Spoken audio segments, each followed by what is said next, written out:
পূর্ব কাঠিগড়া দুধপুর গ্রামের খোশমিতা বেগম নামের এক মহিলা এবং তার পরিবারের সদস্যদের কর্মকাণ্ডে অতিষ্ঠ হয়ে উঠেছেন গ্রামের জনগণ। এ নিয়ে বাধ্য হয়ে গ্রামবাসীরা মঙ্গলবার এক স্মারকপত্র তুলে দিলেন কাছাড়ের পুলিশ সুপারকে।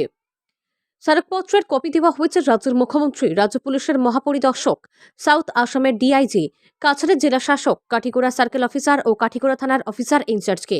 গ্রামবাসীদের বক্তব্য, একের পর এক মিথ্যা মামলা সাজিয়ে হয়রানি করে চলেছেন এই পরিবারের সদস্যরা। গ্রামের একটি নিরীহ পরিবারের বিরুদ্ধে প্রায় 30টির বেশি মামলা করা হয়েছে। এই যন্ত্রণায় অকালে প্রাণ হারাতে হয়েছে সেই নিরীহ পরিবারের কর্তাকে। একইভাবে 17 বছরের এক কিশোরের বিরুদ্ধে 2টি মামলা করায় আজ তার পড়াশোনা বন্ধ হয়ে পড়েছে বলে অভিযোগ। ইতিমধ্যে গ্রামবাসীরা স্থানীয় নির্বাচিত জনপ্রতিনিধিদের কাছে উপস্থিত হয়ে মহিলার বিরুদ্ধে ব্যবস্থা নেওয়ার আবেদন জানালে বেশ কয়েকবার গ্রামীণ বিচার হয়েছে। এমনকি স্থানীয় মসজিদ কমিটির হামসায়া থেকে এই মহিলার পরিবারকে বহিষ্কার করা হয়েছে। তারপরেও এই মহিলাকে কোনো অবস্থায় দমানো যাচ্ছে না। বাধ্য হয়ে প্রশাসনের দ্বারস্থ হয়ে গ্রামবাসীরা সুবিচার চেয়ে স্মারকপত্র প্রেরণ করেছেন বলে জানান তারা। পার্ট 1 তো খুশমিতা বেগম লস্কর, আলিলাউদ্দিন লস্কর, আসনুর বেগম লস্কর। আমার জামাই ওলা 26 কাট হয়েছে মোটর টেনশনে। একটু আমরা ওলা হুরু বাচ্চা লইয়া ওটা হুরু বাচ্চা আমার 7টা হরিকা আমার 26 খান এর আগে তার বাবা থাকতে কেস করছে। এলকু আরো 15-16 খান কেস করিয়া আসছে।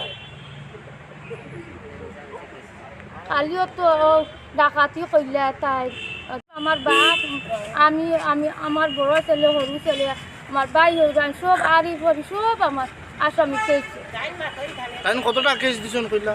আগে তার বাবা কাছে 26টা কেস আপনার বিরুদ্ধে। তার উপরে তার বাবার উপরে 17 বছর তাই কেস চলেছে। খালি কেস দেন? জি জি। এটা সবটি কেস এটা মিথ্যা নেই।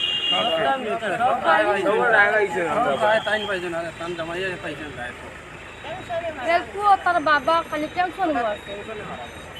বাবার নাম কি আছে? আলিমুদ্দিন লস্কর। গ্রাম দুধপুর পার্ট 1। আমি স্কুলও হায়ার সেকেন্ডারিত পড়িছি। স্কুলও যাই না কারণ স্কুল লাইফ বেকার। তারা যেন খালি হুদ্দা কেস দিন, মিশামিশি কেস কিছু না করলেও গড়ো এই দিনকে আমি ফুটাগুলো গাইন রাখলাম যে লাগে তারা কেস দিচ্ছেন গিয়া। স্কুলে গেলে আমার লগর ছাত্র সারা যেন আমি কিতাব বাদ কেস দিয়ে যেতাম। যে কেস দিয়ে ওই হিসাবে স্কুলে যাওয়া যায় না। আমি পরীক্ষাও দিতাম আর আমি স্কুলে যাইবার কোনো লাইন নাই ওই হিসাবে। জিজ্ঞা করছে তো কোন ক্লাসে পড়ছ, কিতা করছ? তো আমি কইলাম তোলা সেকেন্ড ইয়ারে পড়ি। ওসি সাইডেও কইছি গেল কয়দিন আগে আমি কেসে কি এফআইআর কিতা কোটা লাগাইছিল বড় গড় বাস মেরি বান্ধিবার যেন একটা ছোটো মেরি বান্ধিবার তো রুরু তো এবার লাইন ফুটা লাগাইছে আমার লাইন 2টা কেস দিছে। আমার আরও কেস আছে। 2টা কেস কিতা কেস? একটা কেস দিছে যেন তাইর বাড়ি যখন তাইরে গড় গিয়া মারছি। এদিন আমি বাড়িতেও আসলাম না, আমি মেঘালয়ত আসলাম। এর মধ্যে যেও করছি তাইরে বিলে ডাকাতিও করছি। গড় টাইম বিলে বাইক চুরি করে নিছি কি, পয়সা নিছি কি, ওটা নিছি কি কেস দিছে। রোজে কখন কেস দেয় ডেইলি। বাইক ফিরবা পুলিশে পাইছে অন্য, আমরা গাঁৱত তারা বেশিজন তারা মানছে বেশিছে অন্য, এবারে পাইছি বাইক। নাম ইব্রাহিম আলী লস্কর, বাড়ি দুধপুর পার্ট 1। আর বাদে গিয়া আমি ওই যে আলিমুদ্দিন তো মারা যাওয়ার কারণে এতিম বাচ্চাগুলা দেখিয়া, ছোটো ছোটো বাচ্চাগুলা দেখিয়া, অসহায় ভাঙ্গা গড় দেখিয়া আমি কোনো মেস্তরকলে গিয়ে কাজ কাম করতে দেয় না। তাই খাতাই দিয়ে মেস্তরকলে দল দেখাইয়া কে দিলেন মোটা করিলেন করিয়া। এরপরে আমারে তারা যে আত্মীয় স্বজন আছেন এরা কইলা যে তুমি গড়টা বানাইয়া দাও, তোমার ঘরে কে সব যতটাও আমরা গাঠিয়া নিব। খোলা খাওয়ার কারণে এরপরে গিয়ে আমি তো ছোটো বাচ্চা ইনকা দেখিয়া অসহায়তা দেখিয়া গিয়া আমি গড়খান বানাইয়া দিছি। গড়খান বানাইয়া দেওয়ার কারণে গড়টা তারা ফারইছেন। ফারনির পরে এর লাগিয়া এখন আমার উপরে প্রায় 8 থেকে 10টা কেস দিয়ে আছে। আমার অতখান পর্যন্ত দিছে যে আমি তাই কুয়ার বাইক চুরি করে লেছি, হতা করে লেছি, হতা করে লেছি, গড় ডাকাতি করে লেছি, যে আমি বাড়াটি গুন্ডা ওলা বিভিন্ন ধরনের কেস প্রায় 8-9টা কেস আমার উপরে দিয়ে আছে। তাই আমি এখন রাজমেস্তর আমারও খুশমিতা বেগম আর হিলাসুদ্দিন ও তারা মা ফুয়া 2জনে ও বিভিন্ন ধরনের কেস মানে 8টা প্রায় 9টা কেসও হারাই আছেন আমার। ফোনে চুরি করি, ফোনে ডাকাতি করি, ফোনে মারি, ফোনে হতা করি, ফোনে হতা করি, বিভিন্ন ধরনের মানে কেস দিয়ে আমার উপরে। আমারও তো বাইকে কেন পাইছেন কেস যে 2 বাইকের উপরে দিছেন, এক বাইক তো পাইছেন পাইয়া বাইকটা তো পুলিশে উঠাই এনেছেন, ইয়া কাটিগোলা তখনও আছে বাইকটা। আর একটা বাইক তারা লুকাইয়া এখন পর্যন্ত পাওয়া গেছে না। লোকাইলেশন হইতে হইতে কি একটা পাইছেন পুলিশে পাওয়ার কারণে ওটা নিছেন নিয়ে কত রাখছেন তারা এখনও আছে কাটি করা জানা বাইকটা। আর ওটাও সম্পূর্ণ বাইক থেকে লিয়া সম্পূর্ণ জিনিসের কেস আমার হেঁটে আনুদ্দিন বড়ভাইয়া। আমি কাছাড় জেলার কাটিগড়া থানার অন্তর্গত দুধপুর গ্রামের বাসিন্দা। আমরা অত্যন্ত দুঃখিত যে আমাদের গ্রামে একজন মহিলা নামজার পুষ্পেদা বেগম এবং তার সন্তান হেলাজুদ্দিন বড়ভাইয়া দীর্ঘদিন ধরে একটি অসহায় পরিবারে এতিম অসহায় বাচ্চাদের উচ্ছেদ করার জন্য বিভিন্ন কুচক্রান্ত করছে। বিভিন্ন অভিযোগ, যেমন মকদ্দমা 2 দিন পর পর থানায় অভিযোগ করে, কখনো মারির অভিযোগ, কখনো ডাকাতির অভিযোগ, কখনো চুরির অভিযোগ করে মামলা কাটিগড়া থানায় যা দায়ের করে। সরজমিনে পুলিশ এসে তদন্ত করে যখন কিছু পায় না, তারপর সে কাছাড়ে এসপি স্যারের কাছে এসে অভিযোগ করে। তাই আজকে আমরা বাধ্য হয়ে কাছাড়ে পুলিশ সুপারের সঙ্গে দেখা করার জন্য এক প্রতিনিধি দল এসেছি। এই প্রতিনিধি দলে আসার পরে দুর্ভাগ্য আমরা এসপি স্যার পাইনি, অ্যাডিশনাল এসপি হেডকোয়ার্টার স্যারকে পেয়েছি। ওনার কাছে আমরা এই মেমোরেন্ডামটা দিয়েছি।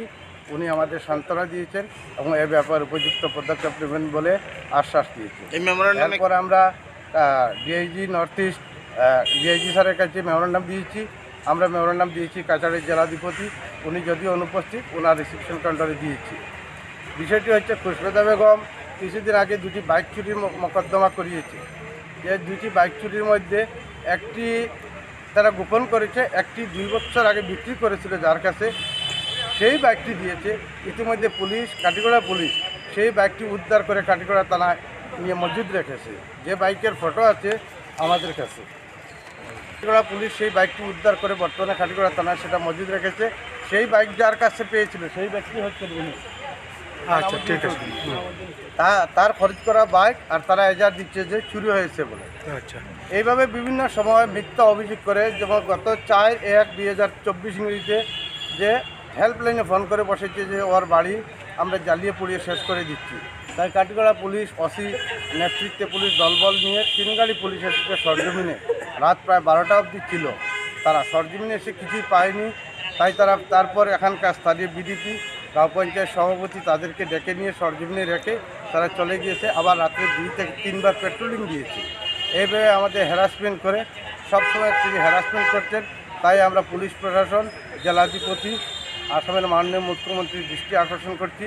এ ধরনের একজন দুশ্চরিত্র নারীর এইসব কুচক্রান্তের হাত থেকে এই অসহায় এতিম পরিবারের বাচ্চাদের রক্ষা করার জন্য আমরা অনুরোধ করছি। আমাদের কাটিগড়া আঞ্চলিক পঞ্চায়েত সভানেত্রী বাবলি দাস, পূর্ব কাটিগড়া জেলা পরিষদ সদস্য, Dudhpur Ganigram GP president, ward member, Phulbari Gaon Panchayat সভাপতি, ওদের সবার ফরওয়ার্ডিং নিয়ে আমরা এসেছি কাগজের মধ্যে।